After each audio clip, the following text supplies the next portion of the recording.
I have two questions. Thank you, Ned. First question is North Korea. North Korea fired the Hwasong-15 ballistic missile and super large multiple rocket launcher a few days ago. And also UN Security Council fails to adopt condemnation statement due to opposition from China and Russia. Also, China and Russia opposed the additional sanctions against North Korea at the UN Security Council. What is the U.S. position on repeatedly and China and Russia vetoes? Well, let me make very clear what our position is on the most recent provocations, the most recent dangerous provocations that we've seen from the DPRK. We condemn the DPRK's ballistic missile launches, and it's preparing for, and we are preparing for all contingencies with our allies and partners in the aftermath of the latest ICBM launch. These launches, alongside the DPRK's February 18th ICBM test, are in violation of multiple UN Security Council resolutions, and they pose a threat to the DPRK's neighbors and to the international community as well. We remain committed to a diplomatic approach to the DPRK, and we call on the DPRK, as we consistently have, to engage in constructive dialogue. Our commitment at the same time to the defense of the Republic of Korea and Japan, that remains ironclad. And we continue to seek serious and sustained dialogue with the DPRK without preconditions, but as you know, the DPRK refuses to engage. We are taking an approach that ultimately is responsible. We are standing by our ironclad security commitments, standing by our allies, making clear that we are ready to engage in dialogue and diplomacy towards that ultimate goal of the denuclearization of the Korean Peninsula.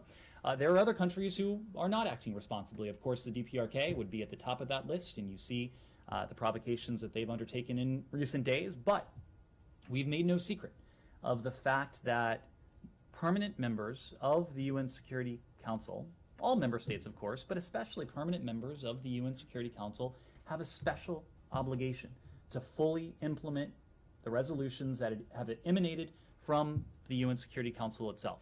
These are countries that have themselves raised their hands, voted for each resolution that has passed from the Security Council chamber, and it's therefore incumbent on these countries to uphold these resolutions and in turn to hold the DPRK accountable for its flagrant violations of multiple UN Security Council resolutions. In our engagement with the PRC, for example, this is a regular point of discussion. The DPRK's ballistic missile program, its nuclear program, it is not only a threat to the United States and our people, it's not only a threat to our treaty allies, Japan and the ROK in this case, but it is a threat to peace and security across the region.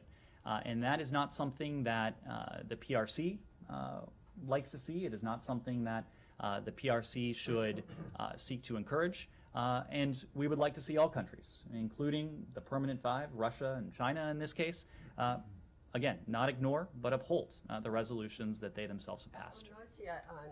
Russian President Putin recently mentioned about that it would stop participating in the nuclear disarmament treaty with the United States. What is your reaction on this? Well, we've spoken to this over the past couple days. This announcement is unfortunate, but even more so, it is irresponsible. And I say that because as nuclear powers, the United States and Russia, we have a responsibility to our own people, but also to people around the world, to engage in the very practices that have, since the dawn of the nuclear age, prevented an exchange between nuclear powers. Arms control talks, strategic stability talks. These are the bedrock of the global nonproliferation regime, and New START has been a vital, important tool over the course of many years now. We'll be watching very carefully to see what Russia actually does in the aftermath of this announcement. We'll, of course, make sure that in any event we are postured appropriately for the security of our own people, of our own country, for our allies around the world, should Russia take any steps that would warrant a change in our own posture. When this administration started, it was one of the first big announcements, policy rollouts we made. We extended this very treaty, the New START Treaty, because it was clearly in the national security interests of our country. It was in the national security interests of Russia, as evidenced by Russia's willingness to extend the treaty by 5 years. It was in the national security interests of our allies and partners as well. And I think that only underscores what an irresponsible action this was. We, of course, remain ready to talk about strategic arms limitations at any time with Russia, irrespective of anything else going on in the world or in our relationship.